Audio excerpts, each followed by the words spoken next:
buwan. Nakikita naman po natin ang patuloy na pagtaas ng ating kuryente.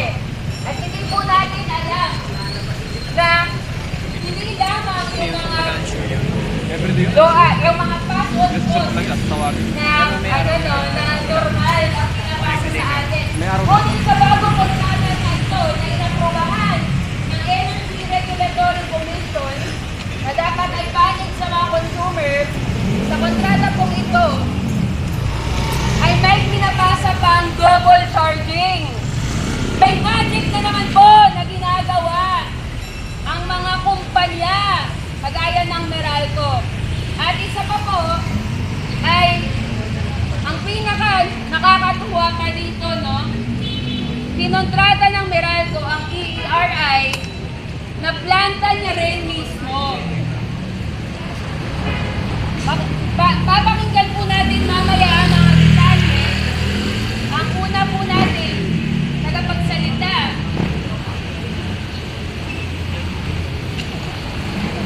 Papakinggan po natin ang mga detalye, pero po ang alam po natin talaga ay Meralco ay may acquire. Siya yung nag-acquire ng ERI na planta. Siya yung majority na may shares sa planta na ito at kinontrata niya mismo ang kanyang sarili. So sila mismo ang tumatakda ng presyo. Other than that, ay may double charging po sila na pinapasa sa loob ng kontratang ito na kung hindi natin sinilip, ay sana ipapasa lang nila sa consumers, tayong mga ordinaryong Pilipino na walang kaalam-alam sa isyong ito. Kaya po, tawagin natin si Attorney Luke Espiritu ng Bukluran ng Manggagawang Pilipino.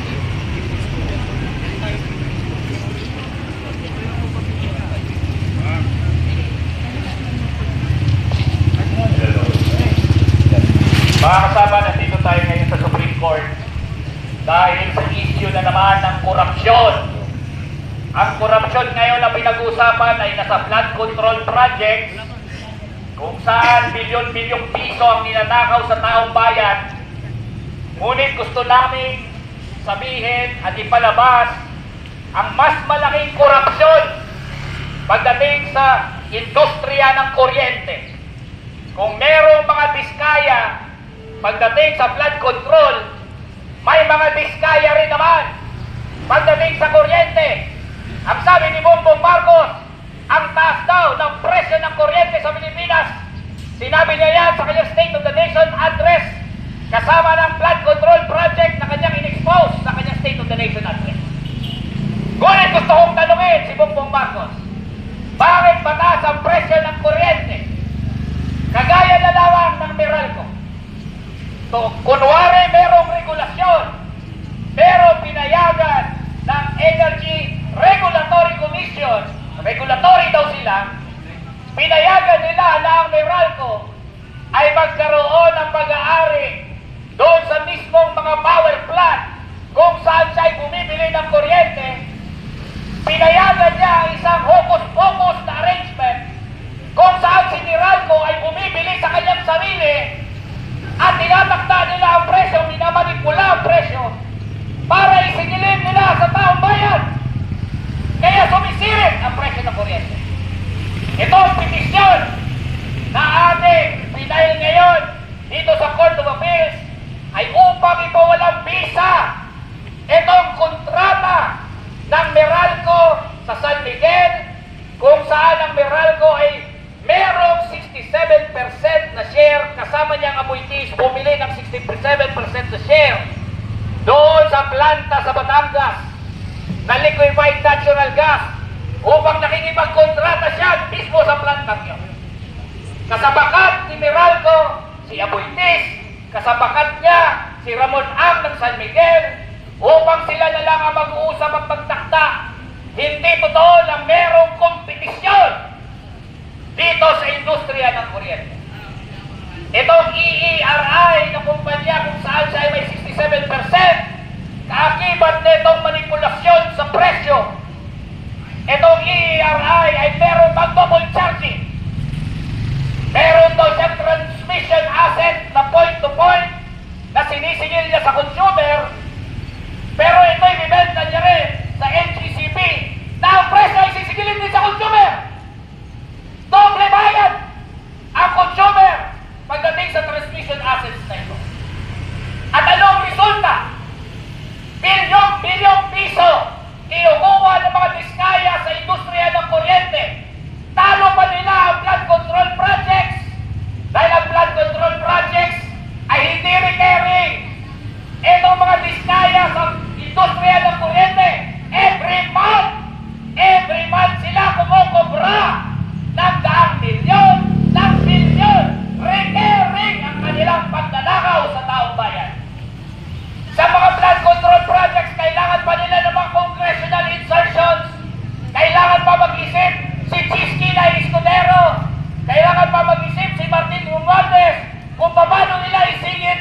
sa kuryente ng tulad ng paghihirap ng taong bayan pagdating sa tax na ninanakaw.